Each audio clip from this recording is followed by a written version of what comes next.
stop eating sugar. We hear this all the time, and in fact, it's true. Whether it's sensationalized or not sensationalized, I'm going to talk about the data and the science behind the impacts of overeating sugar.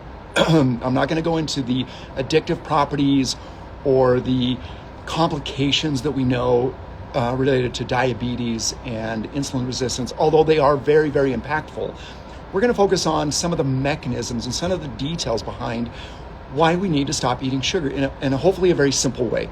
So first and foremost, what kind of sugar do we eat? Well, right now, the average statistic is Western or American people eat somewhere in the neighborhood of 100 grams a day of extra sugar.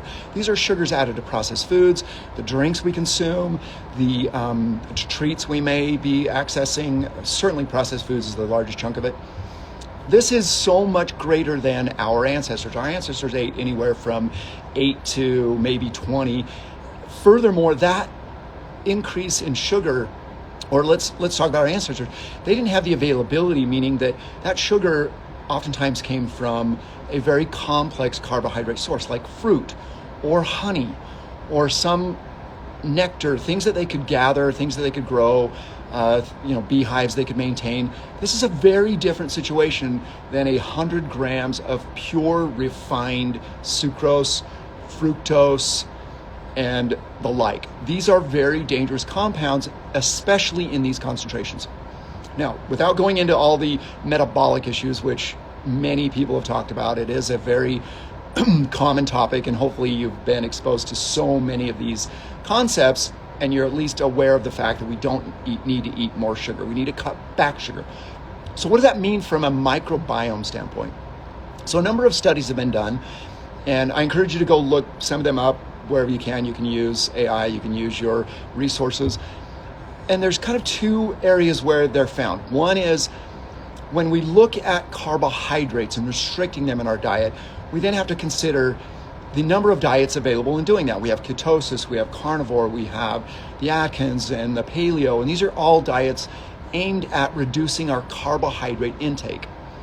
And you know me, and if you don't, my perspective is there is a time and a place for a restrictive diet.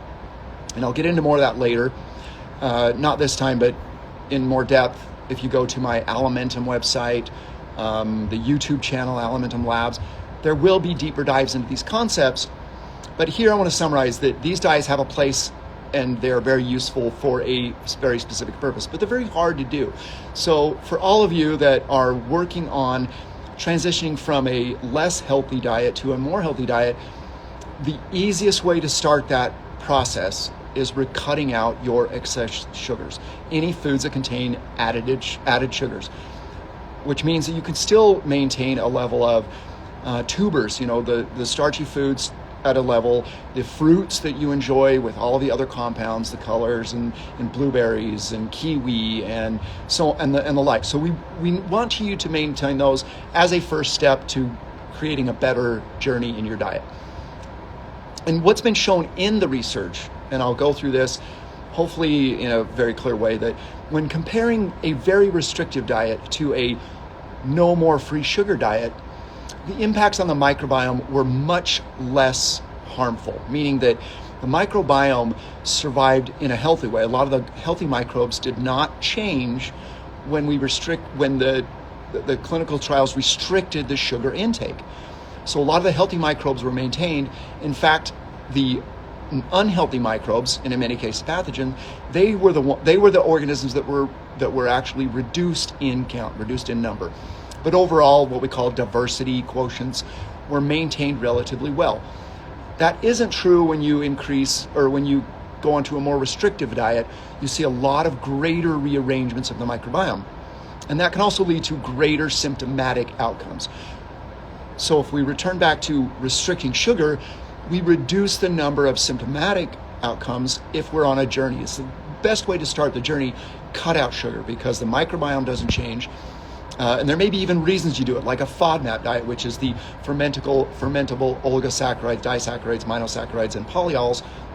These are things that can disrupt our microbiome when it is unhealthy. So as we start cutting back these things, your microbiome doesn't respond as dramatically. You don't get as many symptomatic pushback.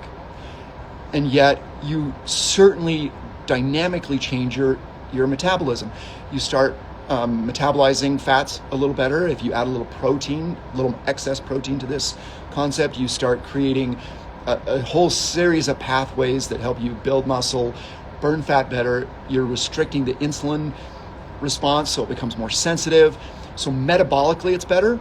It's a more gentle way to introduce yourself into a new dietary paradigm. And there's very little pushback. The only one that I've ever seen or had people experience was as you're restricting sugar and adding more complex carbs, more protein, there are the occasional bloating or gassing events, but they're minimal, and you push through them and you'll come out the other side fairly quickly in less than a week. And what you'll find is you're establishing a much healthier outcome.